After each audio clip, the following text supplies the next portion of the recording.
রাষ্ট্রপতি, প্রধানমন্ত্রী ওদের সাথে এক জামাতে নামাজ পড়তে পারছি। সাথে মাননীয় প্রধানমন্ত্রী এবং আমাদের রাষ্ট্রপতি মহোদয় জামাতের সাথে নামাজ আদায় করতে পেরেছে।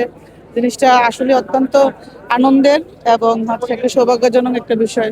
না, এর আগে কখনো আসা হয় নাই, এটা ফার্স্ট টাইম, কিন্তু এই ফার্স্ট টাইম এই অনুভূতিটা অনেক ভালো।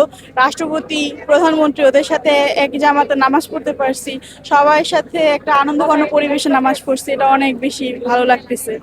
তারপর নামাজ আদায় করার পর অনেক বেশি ভালো লাগছে, দোয়া টোয়া করা হয়েছে, অনেক বেশি ভালো লাগছে পরিবেশটা। ইনশাল্লাহ আগামীতে আসবো, পরিবেশটা অনেক ভালো লাগছে। নিরাপত্তা কর্মীরা আমাদেরকে যেভাবে হেল্প করছে, এটাও অনেক বেশি ভালো লাগছে। আর নামাজ পড়ে অনেক বেশি হ্যাপি লাগছে। এখানে যা ব্যবস্থা করা হয়েছে জামাতের জন্য সম্পূর্ণ আলহামদুলিল্লাহ ভালো। তবে মনে হচ্ছে জায়গা কম, অনেক লোকজন বাহিরে, গেটের বাহিরেও ছিল।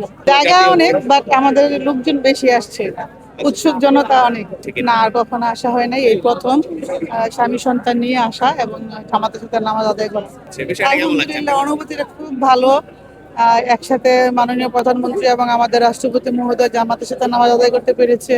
জিনিসটা আসলে অত্যন্ত আনন্দের এবং হচ্ছে একটা সৌভাগ্যজনক একটা বিষয়। পরিকল্পনা এখন আপাতত নামাজ আদায় হয়েছে, স্বামী সন্তান নিয়ে আগে বাসায় যাব, তারপরে আবার হচ্ছে বিকেলের দিকে আবার কোথাও ঘুরতে বেরোবো। আমার নামাজ পড়ে অনেক ভালো লাগলো, কারণ নামাজ পড়লেই মন অনেক বেশি ফ্রেশ হয়ে যায়, অনেক শান্তি মনে হয়। সেকেন্ডলি ঈদ ঈদ উপলক্ষে অনেক অনেক শুভেচ্ছা সবাইকে। আপু, ভাইয়া, আপু, আম্মু, আমার পুরো ফ্যামিলির সাথে আমি এখানে আসছি। আমার যেহেতু প্রথমবার, আমার অনেক ভালো লাগছে এখানে সালাত আদায় করে। ইনশাল্লাহ আবার আসা হবে, কারণ এখানে অনেক ভালো লাগছে, কারণ আমি আনন্দের দিনই আসবো।